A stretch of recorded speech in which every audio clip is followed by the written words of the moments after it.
আসসালামু আলাইকুম। ভর্তা পছন্দ করে না এরকম মানুষ মনে হয় কমই আছে। আর সেটা যদি হয় ইলিশ শুটকির ভর্তা তাহলে তো কোনো কথাই নেই। এই ইলিশ শুটকির ভর্তা হলে আর কিছুই লাগে না। এক প্লেট ভাত নিমিষেই খাওয়া হয়ে যায়। তো সেটাই আজকে আপনাদের সাথে শেয়ার করছি। এখানে আমি ৭ পিস ইলিশের শুটকি নিয়েছি আর অনেকগুলো মরিচ নিয়েছি। মরিচগুলো আমি কুসুম গরম পানিতে আধা ঘন্টা ভিজিয়ে রেখেছিলাম। আর শুটকিগুলোও আমি কুসুম গরম পানিতে ভিজিয়ে রেখে ভালো করে ধুয়ে নিয়েছি। আর শুটকিগুলোকেও আমি ছোট ছোট টুকরো করে নিয়েছি যাতে ব্লেন্ডার করতে সুবিধা হয়। তারপরে এখানে বড় সাইজের ৪-৫টি পেঁয়াজ দিয়ে দিলাম। পেঁয়াজটা একটু বেশিই দিতে হবে ভর্তায়। এইবার চুলায় একটি কড়াইয়ে বসিয়ে তাতে পরিমাণ মতো তেল দিয়ে দিলাম। তারপর আরও ২ থেকে ৩টা পেঁয়াজ কুচি দিয়ে দিলাম। পেঁয়াজটাকে পুরোপুরি ভাজতে হবে না।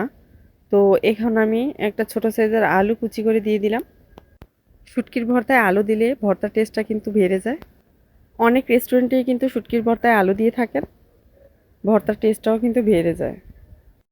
এখন আমি ব্লেন্ডার করা শুটকি, মরিচ এবং পেঁয়াজ একসাথে দিয়ে দিলাম, সব কিছু ব্লেন্ডার করে। এই ফাঁকে আমি একটু লবণও দিয়েছিলাম, তবে সামান্য। কারণ শুটকিতে এমনিতেও লবণ দেওয়া থাকে, তাই লবণটা একটু বুঝে শুনে দিতে হবে।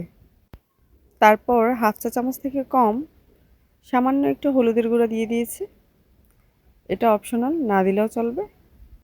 এখন সব কিছু নেড়ে চেড়ে পানিটাকে শুকিয়ে নিতে হবে। আর এই নাড়ানাড়ির কাজটা একটু সময় নিয়ে দাঁড়িয়ে থেকে করতে হবে। এখন ৮ থেকে ১০টি আমি রসুনের কোয়া দিয়ে দিচ্ছি, আস্ত রসুনের কোয়া। যারা আস্ত রসুনের কোয়া খেতে পছন্দ করেন তারাই দিতে পারেন, আর তা না হলে এটা না দিলেও চলবে। এখন ভর্তাটাকে অনবরত নাড়তে হবে এবং রসুনগুলো যাতে সিদ্ধ হয়ে যায় সে পর্যন্ত অপেক্ষা করতে হবে। আর আলুগুলোকেও সিদ্ধ করে ভালোভাবে নেড়ে চেড়ে ভর্তার সাথে একদম মিশিয়ে নিতে হবে। এই ভর্তাটা নর্মাল ফ্রিজে রেখে অনেক দিন ধরে সংরক্ষণ করে রাখা যায় এবং যখন মন চায় তখন নামিয়ে খেয়ে নেওয়া যায়। যখন জ্বর, ঠান্ডা, কাশি এগুলো থাকে তখন কিন্তু কোনো কিছু খেতে মন চায় না। কিন্তু এই ভর্তাটা বাসায় বানানো থাকলে এক প্লেট ভাত অনায়াসেই খাওয়া যায়। আপনারাও চাইলে এভাবে ভর্তা বানিয়ে ফ্রিজে রেখে দিতে পারেন, যেটা অনেক দিন পর্যন্ত ভালো থাকবে। তো আমার এই ভর্তার রেসিপিটি আপনাদের কাছে কেমন লেগেছে কমেন্ট করে জানিয়ে দিন।